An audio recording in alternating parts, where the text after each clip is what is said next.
Halo teman-teman, di video kali ini sebelum kamu nonton video yang sesuai dengan judul yang ada, aku mau infoin dulu di bulan Februari ini. Khusus untuk bulan Februari ini terutama kita akan adain seminar online. Berbeda sama bulan Januari kemarin yang kita ngadain 1 bulan 2 kali. Bulan Februari ini kita akan mengadakan 1 kali aja. Di seminar online ini kita akan adakan di tanggal 21 Februari. Nah, tanggal 21 Februari ini kita akan membahas seputar seminar budidaya lobster air tawar, di mana kamu bisa belajar semua hal mengenai budidaya lobster air tawar. Seminar ini bukan seminar preview ya, jadi aku akan membahas mulai dari A sampai Z, di mana atau bagaimana cara untuk memulai proses budidaya lobster air tawar. Dan ingat, buat kamu yang ngikuti seminar online ini, kamu bisa dapetin voucher dari Tokopedia kita. Voucher kita senilai 1 juta rupiah. Nah, voucher ini bisa kamu pakai nantinya untuk membeli segala kebutuhan budidaya lobster air tawar di toko Tokopedia kami. Toko Tokopedia kami namanya Tama Lobster. Jadi, kamu bisa pakai voucher ini untuk diskon hingga 1 juta rupiah di akun Tokopedia kami. Oke, jadi seperti itu, dan selamat menonton video YouTube dari tim Tama Lobster. Check it out.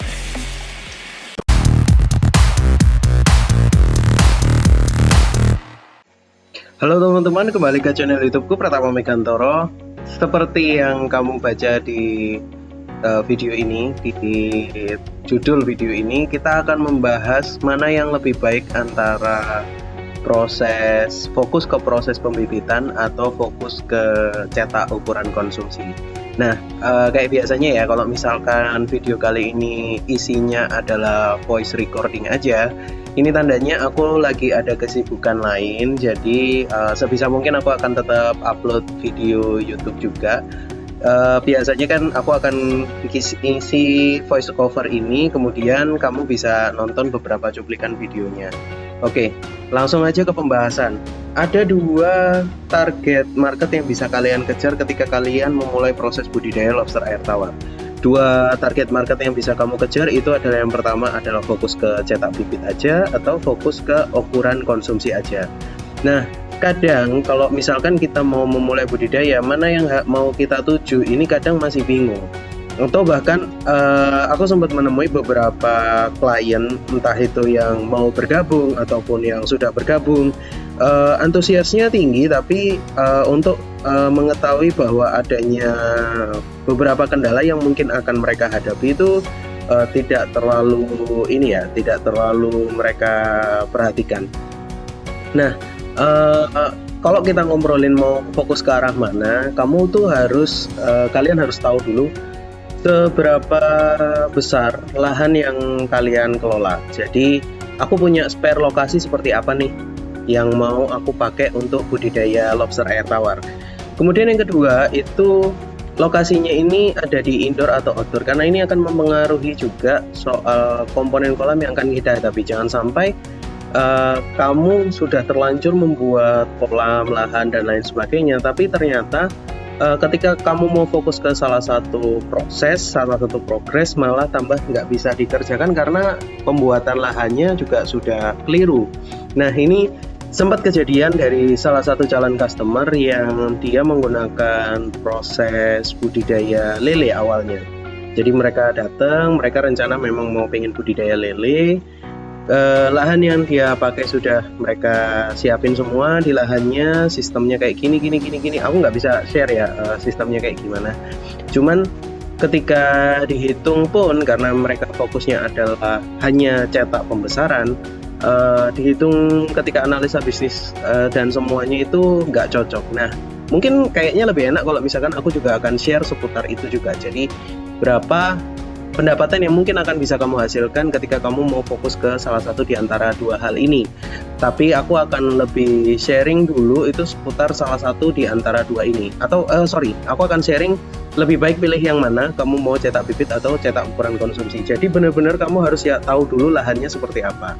Kalau misalkan lahanmu terbatas, dalam artian di bawah 250 meter persegi, saranku adalah kamu bisa lebih ke arah fokus pembibitan aja, dan itu lebih enak sih. Kayak beberapa mitraku yang memang berhasil dalam proses budidaya, dia fokus cetak bibit. Kalau lahanmu ada di atas 250 meter persegi, barulah kita bisa memikirkan ke arah konsumsi. Masih ngobrolin soal cetak bibit, kemudian kita setelah kamu tahu lahanmu itu nanti size-nya berapa, ukurannya berapa. Yang kedua sih yang pasti posisinya ini ada di mana lahan yang kosong ini. Kalau misalkan lahannya ada di dalam rumah, indoor, pasti media-media yang disiapkan pun juga akan berbeda dengan media outdoor.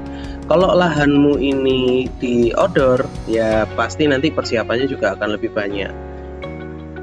Kalau kamu punya lahannya di outdoor, paling enak adalah membuat kolam dengan mekanisme semi outdoor, yang itu sudah sempat aku bahas ya di video YouTube. Mungkin lebih enak sih kamu cek lagi video itu untuk detail lebih lanjut. Oke. Kamu sudah tahu nih lahannya di mana. Kemudian kamu sudah tahu nih posisi lahan ini cocoknya indoor atau outdoor. Yang ketiga yang kamu harus perhatikan itu adalah airnya. Airnya kayak gimana nih? Air yang mau kamu pakai, air yang mungkin di lokasiku ini adanya air sumur nih, atau di lokasiku ini adanya air sumber, atau bahkan kadang ada yang cuman pakai air PDAM aja. Semua komponen dari air itu tadi, mekanisme perawatannya jelas beda-beda. Nggak bisa disamain juga sih, kayak misalkan air yang dari sumur disamain dengan air yang dari PDAM, perawatannya itu jelas berbeda. Salah satu contohnya yang paling kelihatan besar banget itu adalah kandungan di dalamnya. Sumur itu kandungan di dalamnya untuk dideteksi itu agak susah ya. Jadi yang jelas sumur ini pH-nya pasti rendah, itu sudah pasti banget. Cuman komponen mineral yang ada di dalamnya itu juga tergantung dari lokasi sumur, lokasi kalian itu seperti apa. Jika lokasi kalian di dataran tinggi, biasanya zat kapurnya agak lumayan. Atau mungkin daerahnya daerah dataran rendah, seperti di kota-kota besar pada umumnya, itu biasanya kandungan nikel, zat-zat besi lainnya, Zn itu agak tinggi dan itu berbahaya. Kadang ada beberapa juga yang yaudah aku pakai air ini aja jalan, dan ternyata jalan. Mungkin nggak sempat dicek juga ya kondisi airnya seperti apa. Kamu memang harus nyiapin datanya dulu. Kamu tes dulu airnya itu. Ketika itu sudah siap, barulah kamu bisa memilih antara dua hal ini tadi dengan pertimbangan kos produksi yang paling rendah dan periode panen yang paling tinggi. Kalau misalkan dengan lahan 250 meter persegi itu sebenarnya bisa dikerjain hingga 2 orang. Nah, kos yang paling utama sih pertama-tama kita harus ngobrolin soal SDM-nya dulu. SDM-nya ada berapa orang yang ngerjain, kemudian variabel kos lainnya itu adalah air, listrik, dan jumlah pakan yang akan dipakai. Kalau ngobrolin soal variabel listrik dan air itu kita bisa tekan. Nah, tekannya kayak gimana itu sebenarnya aku share di seminarku ya. Jadi benar-benar kita menghitung bagaimana caranya untuk menekan biaya seminimal mungkin untuk variabel cost yang lain. Termasuk soal pakan juga. Jadi pakan itu kita bisa bermain sih di situ. Nah, dari variabel cost yang ada, kamu bisa nentuin mana yang akan kamu kejar itu dari siklus panen yang akan terjadi. Jadi siklus panen untuk fokus ke pembibitan dan fokus untuk konsumsi itu kan waktunya rentan waktu berbeda, dan selisihnya juga beberapa itu selisihnya jauh banget teman-teman. Misalkan teman-teman mau fokus cetak bibit, maka waktu yang diperlukan itu kan sekitar 4 bulan ya. Kalau misalkan kalian sudah pintar cara mainnya, bisa sampai 3,5 bulan sudah bisa. Cuman kalau untuk pemula biasanya 4 bulan setengah, kadang 5 bulan kalau beler. Kalau agak lama bisa sampai 5 bulan, tapi rata-rata kita ambil average aja sekitar 4 bulan. Berbeda banget kalau misalkan kita fokus untuk pembesaran. Nah, pembesaran, ini kita akan ngobrol untuk pembesaran kiloan. Itu ada 2 metode pendekatan yang bisa kamu lakuin. Yang pertama adalah kamu ambil bibit. Kamu ambil bibit dari manapun itu, ambil dari kita juga ada, jadi kamu bisa beli bibit kita di akun Tokopedia kita. Akhirnya jadi promosi cuy. Jadi kamu bisa ambil bibit dimanapun itu, atau kamu bisa memulai dari indukan yang kamu cetak sendiri itu nanti untuk fokus jadi bibit yang dihasilkan untuk fokus ke pembesaran. Nah, Kalau misalkan kamu punya lahan di area yang terbatas, misalkan di bawah 500 meter persegi. Jadi kan tadi yang kalau misalkan lahanmu sekitar 250 meter persegi ke bawah, aku saranin pembibitan nih. Terus kalau misal 250 sampai 500, ini aku saranin fokus untuk pembesaran untuk yang kiloan. Tapi metodenya kamu bisa pakai ambil bibit dengan mekanisme tebar padat yang langsung. Jadi kita kayak ras banget gitu loh. Kamu benar-benar memperhitungkan sampai menghitungkan berapa FCR-nya, feed cost ratio, yang akan kamu hadapi selama proses pembesaran dari awal bibit masuk sampai konsumsi itu panen. Kemudian kamu juga akan memikirkan soal cost variable cost yang lainnya. Kalau saranku antara lahan 250 meter persegi sampai 500 meter persegi bisa pembesaran langsung dengan standar tebar padat. Nah, tebar padat itu pun ya, ada beberapa item yang harus diperhatikan juga. Jadi dari ukuran sekian, misalkan kamu ambil bibit dari 2 inci, sampai kamu mau fokus ke ukuran berapa dulu nih, kalau kita ngobrolin soal feed cost ratio. Jadi kamu mau fokus ke ukuran 4 inci atau 5 inci, itu kan waktunya berbeda. Saranku kalau memang mau fokus pembesaran ukuran konsumsi, ya fokusin aja lah ukuran 4-5 inci udah cukup kok. Kamu jual di pasaran pun bisa. Kalau kamu bekerja sama-sama kita, kamu bisa, panen kamu bisa kita ambil. Jadi memang fokusnya ke ukuran 4-5 inci doang. Nah, berapa lama waktu yang dibutuhkan itu kurang lebih ya, kalau kamu mulai dari bibit ukuran 2 inci hingga lobster ukuran 4 inci sampai 5 inci itu sekitar kurang lebih 3-4 bulanan aja. Nah, ini kan agak lumayan cepet ya dibandingkan sama kamu ambil memulai indukan langsung dan kamu memulai proses budidaya dari awal. Cuman risikonya adalah tingkat kematian ketika kamu memulai proses tebar padat ini, apalagi kamu memulai pembesaran dari bibit aja, itu sangat tinggi. Nah, ini yang harus kamu perhatikan juga kalau kamu bisa meminimalisir risiko yang ada. Cara mainnya adalah kolamnya dibanyakin, sistem parsial tiap bulan. Kalau cost biayanya masuk dengan hasil panen yang mungkin akan bisa kamu dapetin, silakan dilakuin. Kalau saranku, kalau kamu mau fokus pembesaran, usahakan 500 meter persegi ke atas. Istilahnya kayak setengah hektar lah ya, setengah hektar ke atas. Kamu bisa mainan di situ dengan fokus utama adalah ambil indukan dulu. Teman-teman mulai dari indukan, cetak bibit sendiri, bibitnya kemudian dibesarin sendiri dengan air yang ada di situ, karena tingkat kematian dari proses pembesaran ketika bibitnya itu lahir di kolam punyanya teman-teman, itu resikonya lebih rendah dibandingkan teman-teman ambil bibit dari luar. Itu sudah pasti kematiannya sangat tinggi. Nah, kenapa? Ada satu proses dalam budidaya lobster air tawar yang perlu kamu ketahui, itu adalah namanya proses adaptasi, teman-teman.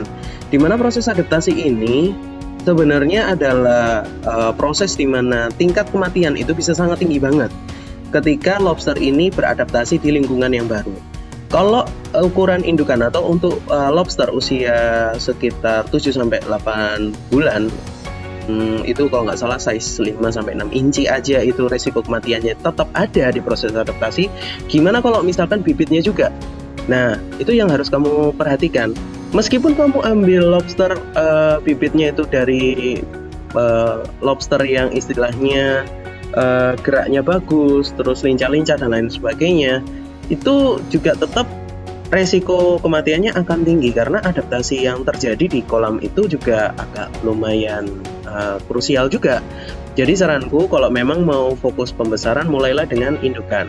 Nah, dari video kali ini apa yang bisa saya rangkum, kita rangkum bareng-bareng ya. Jadi kesimpulannya adalah, pertama, kalau kamu mau memilih mana yang lebih baik nih soal fokus cetak bibit atau cetak konsumsi, pertama-tama kamu harus tahu soal lahan yang akan kamu pakai, ukurannya berapa. Kedua, kamu harus tahu soal air yang kamu pakai seperti apa. Kemudian yang ketiga, kamu harus tahu lokasi yang kamu pakai itu indoor atau outdoor, karena semua mekanisme itu nanti akan menjadi satu kesatuan SOP atau standar kerja standar operating procedure.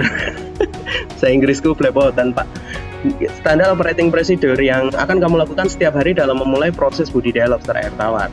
Setelah kamu sudah tahu SOP-nya yang akan kamu kerjain, Langkah berikutnya adalah kamu membuat variable cost atau biaya yang mungkin akan terjadi selama beberapa periode sampai akhirnya kamu akan panen. Jadi kamu harus mempersiapkan anggaran budget untuk mungkin SDM-nya, listrik, air, pakan, dan semuanya. Itu harus kamu siapin juga.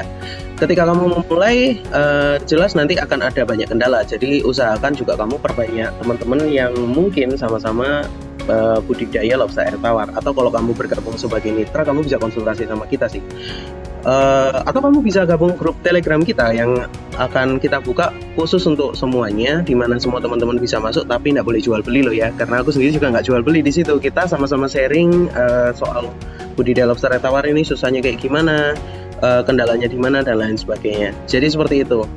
Oke teman-teman, thank you buat kalian semua yang sudah nonton video kali ini. Semoga kalian bisa menangkap semua maksud yang aku utarakan di video kali ini, dan kalian semua semoga bisa belajar dari video yang sudah aku buat ini ya. Semoga bermanfaat buat kalian semua. Jangan lupa jangan lupa nyalakan tombol like, subscribe, dan nyalain tombol loncengnya, karena nyalain tombol loncengnya itu gratis.